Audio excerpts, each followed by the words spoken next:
Gen Z is the most self-aware generation in history. They journal, they meditate, they go to therapy, they wake up at 5 a.m., they track habits, they read self-help books, they cut off toxic people, they'll optimize everything.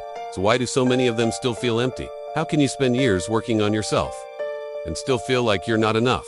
Here's the uncomfortable truth. Self-improvement quietly became self-judgment. For Gen Z, growth isn't optional, it feels mandatory. If you're not improving your body, your mindset, your income, your discipline, your healing, you feel behind. And when improvement becomes a requirement for worth, peace disappears. Social media amplified this pressure. You don't just see your friends anymore. You see the most productive 19-year-old in Dubai, the 22-year-old millionaire, the girl with the perfect morning routine, the guy who wakes up at 4:30 a.m., cold plunges, reads 50 pages, runs 5 miles, and launches a startup before noon.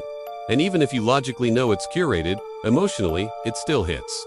You start thinking, I should be doing more. So you try. You fix your sleep. You fix your diet. You fix your habits. You fix your trauma. You fix your mindset. But here's the psychological trap. If you are always trying to fix yourself, you subtly believe you are broken. And that belief creates emptiness. There's also something deeper happening. Gen Z grew up in instability, financial uncertainty, global crises, rapid change. Traditional career paths feel unreliable. The future feels unpredictable. So self-improvement feels like control. If I can't control the world, I can control myself. It becomes armor. But control has a hidden cost. When your sense of safety depends on constant progress, you can't relax. Rest feels guilty. Slowing down feels dangerous. Doing nothing feels like falling behind. So even on your days off, your brain whispers, you could be doing more. And that whisper is exhausting. Another hidden layer is identity. Previous generations built identity around roles, job titles, communities, long-term commitments. Gen Z often builds identity around growth itself. I'm healing. I'm leveling up. I'm on my self-improvement journey. But what happens when growth becomes your personality? You can't arrive anywhere, because if you arrive, the journey ends.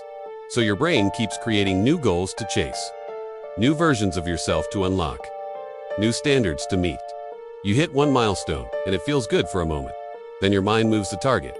Now you need more money, more discipline, a better body, stronger boundaries, more emotional intelligence. The satisfaction window gets shorter. This is called the hedonic treadmill. The faster you run toward achievement, the faster your expectations move. And if you never feel complete in the present moment, emptiness fills the gap. Here's the irony. Self-improvement was supposed to build self-worth, but when it's fueled by comparison and fear, it slowly erodes it. Instead of thinking, I'm growing because I value myself, it becomes, I need to grow so I can finally value myself. That one shift changes everything. Growth driven by curiosity feels empowering. Growth driven by insecurity feels draining. And many Gen Z individuals don't feel empty because they lack discipline. They feel empty because they attach their value to productivity. If you only feel proud on days you're productive, what happens on the days you're human? You start measuring your worth by output. But human beings are not machines. You are not a project that needs constant upgrading. You're not a startup. You're not a productivity system. You're a person. And maybe the real reason Gen Z feels empty isn't because they are not improving fast enough. Maybe it's because they never learned how to feel enough without improving at all. The generation that talks the most about self-love often struggles the most with self-acceptance because acceptance feels passive, and passive feels weak in a culture obsessed with leveling up. But real confidence doesn't come from endlessly upgrading yourself. It comes from knowing you are worthy, even when you're resting, even when you're behind, even when you're imperfect. Self-improvement should enhance your life, not become the condition for enjoying it. So maybe the real upgrade isn't waking up earlier or working harder. Maybe it's learning how to sit still without feeling like you're wasting your potential. Because if your happiness is always waiting for the next version of you, you'll never feel at home in the one you are now. And no amount of optimization can fix that.